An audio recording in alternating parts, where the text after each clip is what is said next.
ये class 9th भारतीय भवन जीव विज्ञान लेसन 2 यानी कि उत्तक का अति लघुत्तरीय प्रश्न है। आप हमारे चैनल पे नए होंगे तो चैनल को सब्सक्राइब कर लेंगे, बेल आइकन को दबा देंगे ताकि जिस क्लास से रिलेटेड जो वीडियो बनाया जाएगा आपके पास सबसे पहले पहुँचे। इसमें अति लघुत्तरीय प्रश्न किया जाएगा, ठीक है ना। इसमें जो भी प्रश्न होगा अति लघुत्तरीय प्रश्न होगा। चलते हैं क्वेश्चन फर्स्ट पे। क्वेश्चन फर्स्ट लिखा इसमें, एक पादप उत्तक का नाम बताइए। क्योंकि एक पादप उत्तक का नाम पूछा है ना, तो पादप उत्तक एक नाम क्या है, जाइलम है या फ्लोएम भी हो सकता है, कोई दिक्कत नहीं है। दूसरा क्वेश्चन लिखा है कि जड़ के शीर्ष पर कौन सा उत्तक पाया जाता है। याद रखिएगा, शीर्षस्थ विभुज उत्तक पाया जाता है कहाँ, जड़ के शीर्ष पर। क्वेश्चन नंबर 3 लिखा है इसमें, सरल उत्तक के दो उदाहरण दें। यानी कह रहा है कि सरल जो उत्तक होते हैं उसका दो उदाहरण दें, कौन कौन से उसके अंतर्गत आ सकते हैं। तो मृदु उत्तक होते हैं, स्थूल कोण उत्तक होते हैं, ठीक है।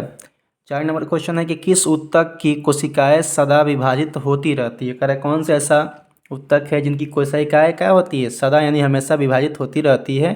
चूँकि देखिए विभाजित पूछा है ना, तो विभेज्योतक होगा, क्या होगा, विभज्योतकी, यानी कि आंसर होगा आपका क्या, आंसर होगा विभज्योतकी उत्तक की हमेशा क्या होती है, विभाजित होती रहती है। चलें क्वेश्चन नंबर 5 पे। क्वेश्चन नंबर 5 कह रहा है कि विभज्योतकी उत्तक को किस आधार पर विभाजित किया जाता है। देखिए आप पढ़े होंगे, आपको अगर 9th क्लास का जियोग्राफी लेसन जियोग्राफी करे बायोलॉजी लेसन 2, तो उसमें आपको उत्तक में पढ़ना है कि जो विभज्योतकी उत्तक होते हैं ना, उनको 3 भागों में बांटा गया है, शीर्षस्थ, पार्श्वस्थ और अंतर्वेशी। ये 3 प्रकार के भागों में बांटा गया होता है। कह रहे किस सरल उत्तक में अंतरकोशिकीय स्थान होता है। मृदु सरल उत्तक में आंसर क्या होगा, मृदु सरल उत्तक। 7 नंबर क्वेश्चन है कि दो उत्तकों का नाम बताइए जो पौधों को नियंत्रित यांत्रिक सहायता देता है। क्या करता है, पौधों को यांत्रिक सहायता देता है। तो स्थूल कोण है और दृढ़ उत्तक ये क्या करते हैं, पौधों को यांत्रिक सहायता देने का काम करते हैं। 8 नंबर लिखा है कि वैसे मृदु उत्तक को क्या कहते हैं जिसमें क्लोरोफिल पाया जाता है। याद रखिएगा, मृदु उत्तक जो होते हैं क्या उसे क्या कहते हैं जिसमें क्लोरोफिल पाया जाता है। तो हरित उत्तक कहते हैं या क्लोरीन काइमा भी कहा जाता है। क्या कहते हो, हरित उत्तक या क्लोरीन काइमा भी कहते हैं। 9 नंबर क्वेश्चन, किस उत्तक की कोशिकाएं में भित्ति अनियमित ढंग से कोने पर मोटी होती है। किस उत्तक की कोशिकाएं जो होती है ना, कोशिकाओं की भित्ति जो होती है अनियमित ढंग से मोटी होती है। याद रखिएगा, स्थूल कोण उत्तक की कोशिकाएं क्या होती है, ये मोटी होती है। नारियल का रेशा किस उत्तक का बना होता है। नारियल देखे होंगे ना आप लोग, उसका रेशा जो होता है किस उत्तक का बना होता है, स्थूल कोण उत्तक का बना होता है। आगे लिखा है यहाँ पे, मृदु उत्तक कोशिकाओं की 2 विशेषताएं लिखें। तो पहला विशेषता क्या है, पौधों को सहारा देता है। कौन सा, मृदु उत्तक की जो उनकी कोशिकाएं होती है 2 विशेषता पूछे हैं। तो पहला क्या है, पौधों को सहारा देता है और यह खाद का संचयन भी करता है। ये 2 कार्य उसका विशेषता है। 2 स्थायी पादप उत्तकों का नाम लिखे। तो सरल स्थायी उत्तक और जटिल स्थायी उत्तक ये क्या है, पादप उत्तकों का नाम है। जाइलम का निर्माण किन तत्वों से होता है। तो जाइलम का निर्माण जो होता है वाहिनिकाएं या ट्रेकिडस वाहिकाएं और जाइलम तंतु और जाइलम मृदुतक, ये इन चारों से मिलकर क्या बनता है, जाइलम का निर्माण होता है। जाइलम का मुख्य कार्य क्या है, तो ये पौधे को यांत्रिक सहायता देती है, यह जल को तने जड़ से पत्ती तक पहुँचाती है, यह मुख्यतः पौधों की यांत्रिक सहायता प्रदान करती है, यह भोजन संग्रहण करता है और किनारे की और पानी के परस्वीय संवहन में क्या करता है, मदद करता है। लिखा है 15 नंबर क्वेश्चन के, फ्लोएम किन तत्वों से बना होता है। तो फ्लोएम जो होता है चांदनी नलिकाओं, फ्लोएम किन तत्वों से बना होता है। जिस प्रकार यहाँ पर लिखा था ऊपर जाइलम के बारे में, तो उसी प्रकार क्या लिखा है, फ्लोएम किन तत्वों से बना था। लिखा है फ्लोएम जो होते हैं चांदनी नलिकाओं का बना होता है। सहकोशिकाएं फ्लोएम एवं बाह्य तंतु और फ्लोएम एवं मृदु तंतु से मिलकर बने होते हैं। 16 नंबर क्वेश्चन लिखा है, किस उत्तक द्वारा पौधों में खाद्य पदार्थों का संवहन होता है। याद रखिए, खाद्य पदार्थों को संवहन करने का काम, पहुंचाने का काम कौन करता है। तो याद रखिएगा, पहुंचाने का काम करता है फ्लोएम और जाइलम का संवहन कौन करता है? तो जाइलम किसका संवहन करता है? जाइलम जो होते हैं ज से जाइलम, ज से जर और ज से जल। जाइलम जर में रहकर जल खींचने का यानी जल का संवहन करते हैं, फ्लोएम खाना का संवहन करते हैं यानी खाद्य पदार्थों का। करेक्ट। इन 2 प्रकार के एपिथेलियम ऊतकों का नाम लिखें। लिखा है सल्की या सल्काव एपिथेलियम, और उसके बाद से क्या लिखा है? स्तंभाकार एपिथेलियम। आगे लिखा है त्वचा किस सतह पर किस प्रकार की एपिथेलियम ऊतक पाई जाती है? होता है ना त्वचा जो होता है ना, त्वचा हमारे जैसे किसी भी पेड़ पौधे भी त्वचा हो सकता है ना, तो कह रहा है उसका त्वचा पे किस प्रकार की एपिथेलियम ऊतक पाई जाती है? तो सल्काय एपिथेलियम ऊतक नामक ऊतक पाई जाती है। 19 नंबर क्वेश्चन इसमें कि पश्चमाभी एपिथेलियम की सिलिया में होने वाली गति क्या कहलाती है? तो पश्चमाभी एपिथेलियम के सिलिया में होने वाली गति सिलिया गति कहलाती है। आगे लिखा है यहाँ पे 20 नंबर के संयोजी ऊतक के 2 उदाहरण दें। 2 उदाहरण कौन कौन से हो सकते हैं? तो लिखा है एरियोलर ऊतक और एडिपोज ऊतक। आगे चलते हैं 21 नंबर। लिखा है संयोजी ऊतक कितने प्रकार की होती है? संयोजी ऊतक जो होते हैं कितने प्रकार होते हैं बाबू? 3 प्रकार के, वास्तविक संयोजी ऊतक, कंकाल संयोजी ऊतक और तरल ऊतक या संवहन ऊतक। और 22 नंबर क्वेश्चन दिया है कि एरियोलर ऊतक में पाए जाने वाले 2 प्रकार की कोशिकाओं का नाम बताएं। तो फ्रेबोब्लास्ट और क्या लिखा है? हिस्टोसाइट्स होते हैं, ठीक है ना। 23 नंबर क्वेश्चन लिखा है कि एडिपोज ऊतक में पाए जाने वाला संचित भोज्य पदार्थ क्या है? तो एडिपोज ऊतक में जो पाए जाने वाला संचित भोज्य पदार्थ उसे क्या कहते हैं? वसा एपिडोज ऊतक में पाए जाने वाले संचित भोज्य पदार्थ हैं। आगे लिखा 24 नंबर के अस्थियों को मांसपेशियों से जोड़ने वाला ऊतक क्या कहलाता है? अस्थियों से मांसपेशियों से जोड़ने वाला ऊतक क्या कहते हो? उसे कहते हैं टंडन कहलाता है। यानी कि अस्थि को मांसपेशी से जोड़ने वाले ऊतक को क्या कहते हैं? टंडन ऊतक कहते हैं। अस्थि से जोड़ने वाला ऊतक क्या कहलाता है? लिगामेंट कहलाता है। 2 मुख्य प्रकार के कंकाल ऊतक का नाम लिखिए। क्या लिखा है? उपास्थि ऊतक एवं अस्थि ऊतक। ये 2 प्रकार क्या है? 2 प्रकार के कंकाल ऊतक का नाम है। उपास्थि ऊतक के मैट्रिक्स में पाए जाने वाले कोशिकाएं का क्या कहलाता है? केंड्रियोब्लास्ट कहलाता है, केंड्रियोब्लास्ट। आगे लिखा है यहाँ पे कि 2 प्रकार के तरल संयोजी ऊतक का नाम बताइए। तो यहाँ पर लिखा है क्या चीज़? तरल संयोजी ऊतक कितने हैं? 2 प्रकार। पहला रुधिर, दूसरा क्या है? प्लाज्मा। 2 पूछा है ना कि 2 प्रकार के तरल संयोजी ऊतक का नाम बताइए। तो पहला क्या है? रुधिर है और दूसरा क्या है? प्लाज्मा है। प्लाज्मा पूरा ब्लड में 55% होते हैं, याद रखिएगा, ठीक है ना। और रक्त के प्लाज्मा में पाए जाने वाली 3 प्रकार की रुधिर कणिकाएँ कौन कौन सी है? तो लिखा है कि लाल रुधिर कणिका, श्वेत रुधिर कणिका और प्लेटलेट्स, ये होता है ना। और रक्त में ये 3 प्रकार के, रक्त के प्लाज्मा में ये 3 प्रकार की कणिकाएँ पाई जाती है। लाल रुधिर कणिकाएँ, श्वेत और प्लेटलेट्स। प्लेटलेट्स का काम क्या होता है? ब्लड को थक्का बनाने में काम होता है। शारीरिक अंगों में गति किस प्रकार के ऊतक के कारण होता है? पेशी ऊतक। पेशी ऊतक क्या करता है? शरीर के अंदर गति उत्पन्न करने का काम करता है। जंतुओं का मस्तिष्क किस प्रकार के ऊतक का बना होता है? तंत्रिका ऊतक का। तंत्रिका ऊतक की इकाई क्या कहलाती है? न्यूरॉन या तंत्रिका कोशिका। याद रखिएगा, तंत्रिका ऊतक की जो इकाई होती है न्यूरॉन या तंत्रिका कोशिका कहलाती है।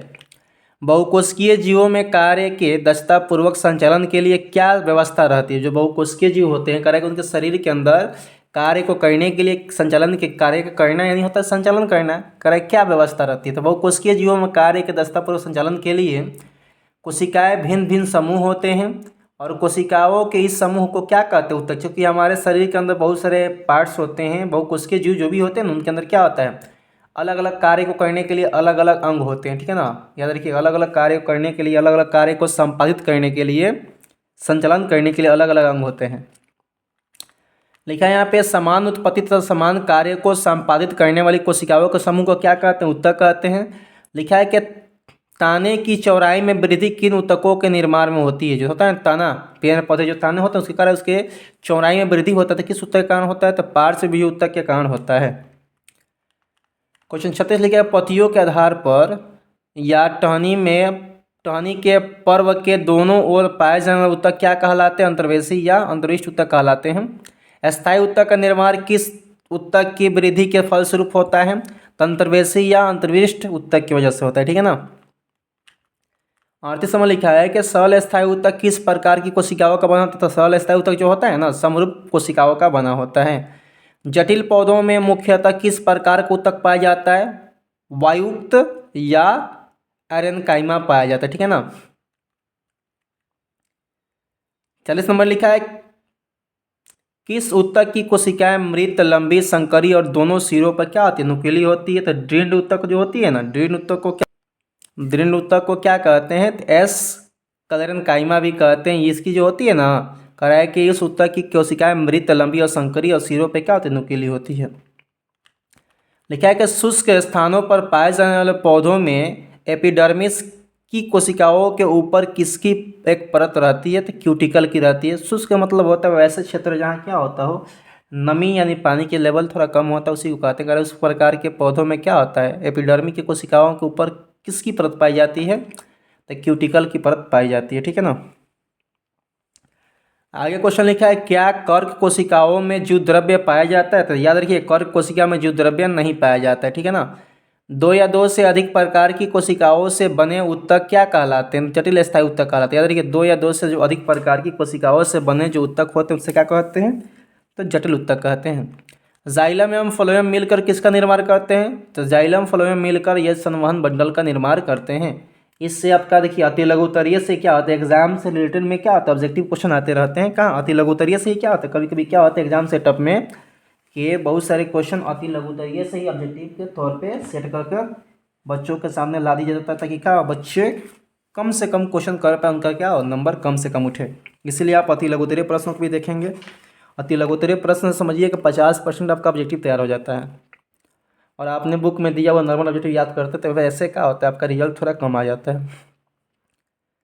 लिखा है कि सकोशिकीय चालनी नलिका के किस भाग में अवस्थित होती है? सकोशिकीय जो होती है ना, सकोशिकाएं चालनी नलिका किस भाग में अवस्थित होती है? तो पार्श्व भाग में अवस्थित रहती है। कौन सा? तो सकोशिकाएं चालनी नलिका। लिखा है, किस तंतु ऊतक की कोशिकाएं पार्श्व या दीवार पर लगी चपाती ईंटों की तरह दिखती है? तो सल्की या सल्काप की जो होती है ना, सल्की या सल्काप एपिथेलियम, इसकी क्या होती है? इसकी जो इसकी बनावट होती है ये क्या होती है?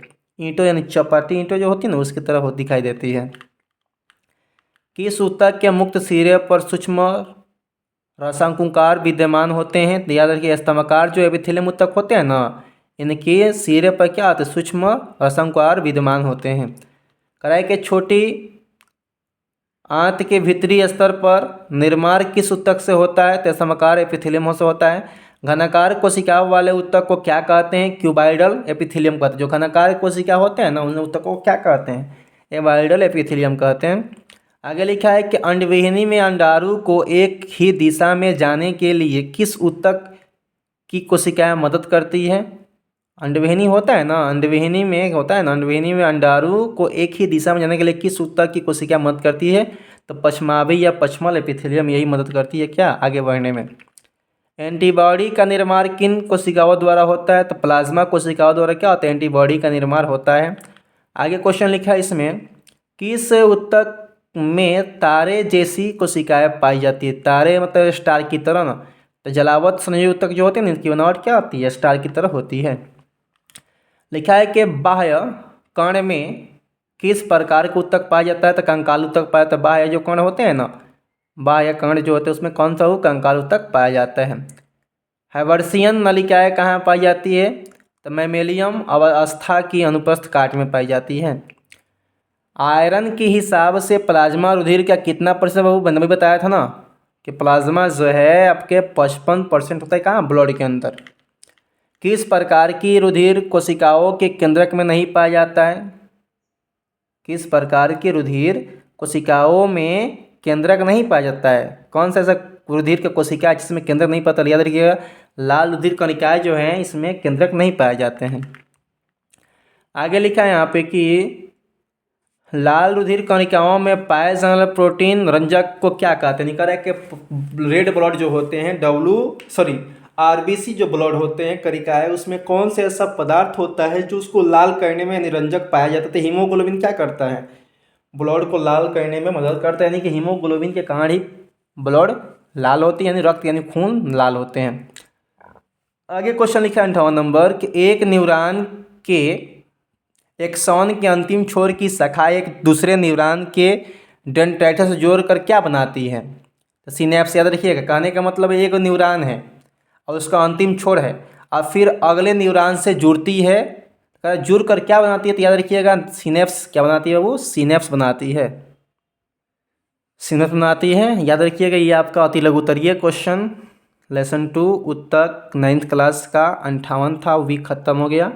इसके बाद से अगला क्वेश्चन लाया जाएगा लघु उत्तरीय का, ठीक है ना। आप हमारे साथ वीडियो बने रहेंगे और अपनी पढ़ाई को और आसान बनाएंगे, ठीक है। धन्यवाद।